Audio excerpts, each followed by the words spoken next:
హైదరాబాద్లోని సోమాజిగూడ ప్రెస్ క్లబ్లో మాజీ మంత్రి బుగ్గన రాజేంద్రనాథ్ మాట్లాడుతున్నారు. ఇప్పుడు లైవ్ చూద్దాం. Deposit and provident fund public account అంటారు.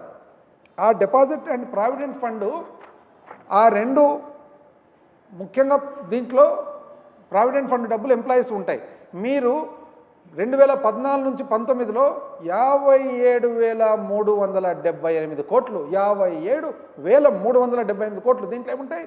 ఎంప్లాయీస్ ప్రావిడెంట్ ఫండ్ ఉంటుంది, డిపాజిట్లు ఉంటాయి, అదర్ డిపాజిట్, కోర్టు డిపాజిట్లు.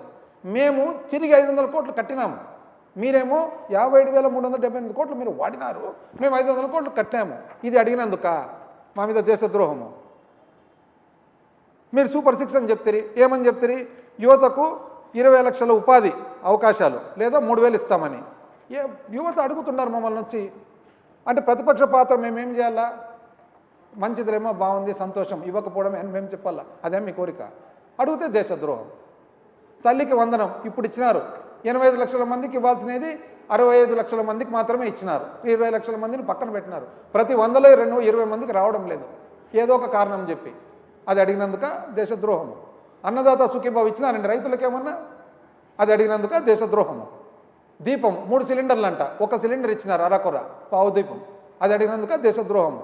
ఆడబిడ్డ అనేది పాపం ఇంట్లో ఆడవాళ్ళు అయితే ప్రతి ఒక్కరు నెలకు 1500 అమ్మ లెక్కలేసి చూపిస్తారు. ప్రజలు అడుగుతున్నారు. ప్రతిపక్ష పాత్ర మేము పోషించక తప్పదు. ప్రజలు మమ్మల్ని అడిగేటప్పుడు మేము అడగాలి కదా మిమ్మల్ని. మీరు ప్రభుత్వం ఏర్పాటు చేసుకునేదే ఈ సూపర్ 6తోనే కదా. అది అడిగితే దేశద్రోహం. ఉచిత బస్సు ఎక్కడ అక్క చెల్లెంలు ఎక్కడి నుంచి ఎక్కడికన్నా పోవచ్చు అంటే శ్రీకాకుళం ఎక్కి డైరెక్ట్ తిరుపతి వరకు పోవచ్చని అనుకున్నారు పాపం. ఇక్కడ నెల్లూరు ఎక్కి డైరెక్ట్ సింహాచలం పోవచ్చని అనుకో. ఇప్పుడు ఏమంటున్నారు? జిల్లాలో మాత్రమే అని సింపుల్గా చెప్తారు. అంటే ఇప్పుడు గుంటూరు విజయవాడ మధ్యలో వారధి ఉంది.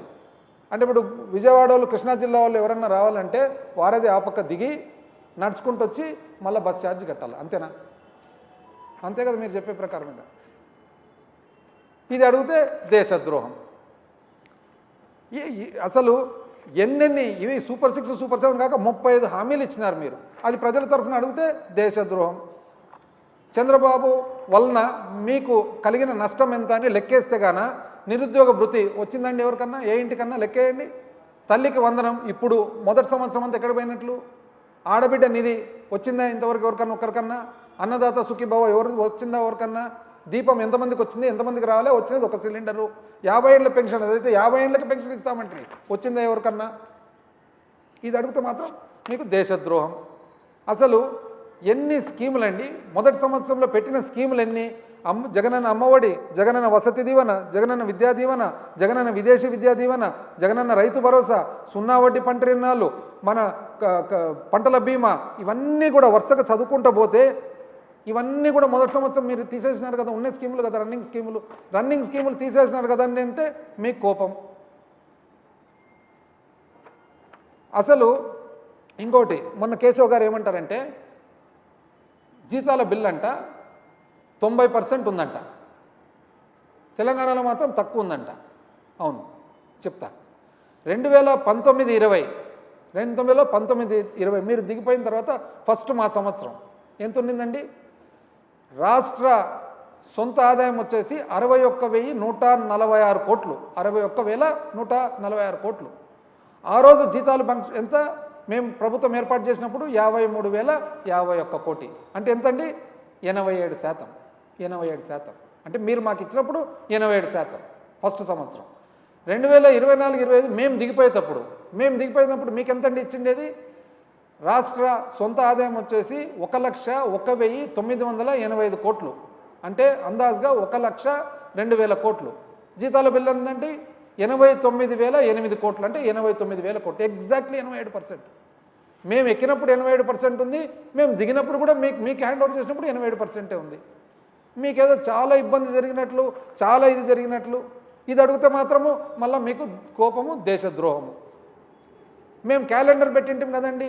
ఏమేమి పెట్టింటివి? ఏప్రిల్లో జగనన్న వసతి దీవెన, వైఎస్ఆర్ వడ్డీ లేని రుణాలు, మేలో జగనన్న విద్యా దీవెన, వైఎస్ఆర్ ఉచిత పంటల బీమా, వైఎస్ఆర్ రైతు భరోసా, వైఎస్ఆర్ మత్స్యకార భరోసా డీజిలు, జూన్లో జగనన్న అమ్మఒడి, జూలైలో జగనన్న విద్యా కానుక, వైఎస్ఆర్ వాహనమిత్ర, వైఎస్ఆర్ కాపు నేస్తం, జగనన్న తోడు, మిగిలిపోయిన లబ్ధిదారులకు పథకాలు, ఆగస్టులో జగనన్న విద్యా దీవెన వైఎస్ఆర్ నేతన్న నేస్తం, సెప్టెంబర్లో వైఎస్ఆర్ చేయూత, అక్టోబర్లో వైఎస్ఆర్ రైతు భరోసా 2వ విడత, నవంబర్లో జగనన్న విద్యా దీవెన, వైఎస్ఆర్ 0 వడ్డీ రుణాలు, డిసెంబర్లో వైఎస్ఆర్ ఈబీసీ నేస్తం, వైఎస్ఆర్ లా నేస్తం, మిగిలిపోయిన లబ్ధిదారుల పథకాల వర్తింపు, జనవరిలో వైఎస్ఆర్ రైతు భరోసా, వైఎస్ఆర్ ఆసరా, జగనన్న తోడు చిరు వ్యాపారాలకు, వైఎస్ఆర్ పెన్షన్ కానుక, పెన్షన్ పెంపు, ఫిబ్రవరిలో జగనన్న విద్యా దీవెన, జగనన్న తేదోడు టైలర్లు, నాయి బ్రాహ్మణులు, రజకులకు, మార్చిలో ఎంఎస్ఎంఈలకు ప్రోత్సాహకాలు, చిన్న పరిశ్రమలకు. మా క్యాలెండరు ఇంతవరకు ఈ క్యాలెండర్ ఏమన్నా మీకు ఉందని తెలుసునా? అది అడిగితే మాత్రము మీకు కోపం, దేశద్రోహం. అసలు ఫస్ట్ పాయింట్ అండి మీకు తెలియాల్సినది, క్యాబినెట్ మీటింగ్ పెట్టినారు. ఏం మాట్లాడినారు క్యాబినెట్ మీటింగ్లో? మామూలుగా క్యాబినెట్ మీటింగ్ తర్వాత సమాచార శాఖ మంత్రి ఏమని చెప్తారంటే సమాచార శాఖ మంత్రి క్యాబినెట్లో జరిగిన పాలసీ నిర్ణయాలన్నీ బయటకు వచ్చి చెప్తారు. ఇదేందండి మీరు క్యాబినెట్ మీటింగ్ పెట్టడము, క్యాబినెట్లో జగన్మోహన్ రెడ్డి గారిని నేను విమర్శించడము, ఆ విమర్శనంతా తీసుకొచ్చి మాట్లాడడం, ఇది తప్ప వేరే లేదా క్యాబినెట్ మీటింగ్లో? సంవత్సరం అయింది కదండి. ఇది కాక కొత్తగా మన వ్యవసాయ శాఖ మంత్రి అచ్చెన్నాయుడు గారు ఆయన ఏమంటారంటే, ఎందుకండి జగన్మోహన్ రెడ్డి గారు పోవాలి అక్కడ? ఎందుకు పోవాలా అంటే రైతులను పరామర్శించకూడదా? అరే మామిడి పంట ఆయన జగన్మోహన్ రెడ్డి గారు అడిగిన ప్రశ్న ఏమి? మా హయాంలో 22 నుంచి 29 రూపాయలు కిలో ఆ మామిడి వెరైటీ అమ్మేది, ఇప్పుడు 2 రూపాయలు అమ్ముతుంది, ఎందుకు? దానికి సమాధానం ఉందా మీ దగ్గర? జగన్మోహన్ రెడ్డి గారు ఏమడుగుతున్నారు? కర్ణాటకలో కాంగ్రెస్ ప్రభుత్వం ఉంటూ కేంద్రం వచ్చి 16 రూపాయల ప్రకారం మామిడి కొనింది కదా, మీరు కేంద్రం ఉండేదే మీ వలన కదా, మీరెందుకు ఆదుకోలేకుండా ఉన్నారంటే మీకు కోపం, ఎందుకు పోవాలని అంటారు. మళ్ళీ పైగా ఇంకోటి ఎక్కువ, 30 మంది కంటే ఎందుకు హెలికాప్టర్ దగ్గర, 500 మంది కంటే ఎందుకు అంటే, మా ముఖ్యమంత్రి గారు పోయేటప్పుడు అంతే కదా వచ్చేది అంటే, మీరు నాకు డౌటు పరోక్షంగా ముఖ్యమంత్రి గారి మీద రాళ్ళేస్తున్నట్టున్నారు. అంటే ముఖ్యమంత్రి గారు పోతే ఇంతకంటే ఎక్కువ రారు, మీకు ఎందుకండి అంత అనవసరమని. ఇది మీరు నిజంగా మంచి మనసుతో చెప్తున్నారా లేకుంటే మీరు వేరే విధంగా చెప్తున్నారా మాకైతే డౌటే. అసలు ఏం క్యాబినెట్ మీటింగ్ వల్ల ప్రయోజనం ఏమి మాకు అర్థం కాలే. అసలు మీకు ఎవరు అడ్డం వచ్చినారని ఒక మెయిల్ అడ్డం వస్తుంది. మొత్తం కేంద్రం ఆధారపడినది మీ మీద. పైగా ఇప్పుడు కొత్తగా అసలు పురంధేశ్వరి గారు బీజేపీ జాతీయ అధ్యక్షురాలు కాబోతుందని కూడా బయట న్యూస్ ఉంది. మీకేం కష్టమండి? ఇంకా 1 సంవత్సరం తర్వాత మీ ప్రభుత్వం పర్ఫార్మెన్స్ చూస్తే ఎట్లుంది? పబ్లిక్ ఏమంటున్నారు తెలిసిన? పనిరాని మనిషి 6 నెలలు కష్టపడి పందిరేస్తాడంట. పనిరాని మనిషి 6 నెలలు కష్టపడి పందిరేస్తే కుక్క తోక తగిలి పందిరి మొత్తం కూలిందంట. కుక్క తోక తగిలి. అసలు ఏంది మా ఛాలెంజ్ ఏమి? మా ఛాలెంజు ఈ విధంగా మీరు రాష్ట్ర ఖజానా వేరే వాళ్ళ ప్రైవేట్ వ్యక్తుల చేతికి ఇచ్చినారు, అది కరెక్టా కాదా? దానికి సమాధానం చెప్పకుండా ఏడుపులు అంటారు, పెడబొబ్బులు అంటారు, మెయిల్స్ అంటారు. ఇప్పుడు ఒకటి చెప్తానండి మీకు, ఇప్పుడు కమింగ్ టు ద సబ్జెక్ట్. అసలు ఏంది మీరేమన్నారు కేశవ్ గారు, ఆర్థిక శాఖ మంత్రి వర్యులు? ఏపీఎండిసి జీవో మీరు కదా ఇచ్చినది, ఇది క్లారిటీగా చెప్తారు. మీరు కదా ఇచ్చినది, మీరు మార్చిలో ఇచ్చినారు, మీరు 7,000 కోట్లకి ఇచ్చినారు, మేము 9,000 కోట్లకి ఇచ్చినాము, తప్పేమి అంటున్నారు. ఎస్ నేను చెప్తా, తప్పేమో నేను చెప్తా. అది మీరు ఇచ్చిన జీవో ఏమండి? మేము ఇచ్చిన జీవో ఏమి? నేను చదివి వినిపిస్తాను. మేము ఇచ్చిన జీవో ఏమని చెప్తుందంటే, దాంట్లో జీవో నంబర్ 35 15/3/2024. నాకు తెలిసి ఆ రోజు ప్రెస్ కాన్ఫరెన్స్లో ఎవరో అడిగినారు ఏమని, జీవో కాపీ చూపిస్తారంటే సీక్రెట్ జీవో. సీక్రెట్ ఏం కాదండి, కాన్ఫిడెన్షియల్ కాదు, ఇది ఓపెన్గా నేను డౌన్లోడ్ తీసుకునేది. ఏమంటుంది? ద సర్వీసింగ్ అంటే మేము ఇచ్చిన ఏపీఎండిసి జీవోకు మీకు తేడా చెప్తా.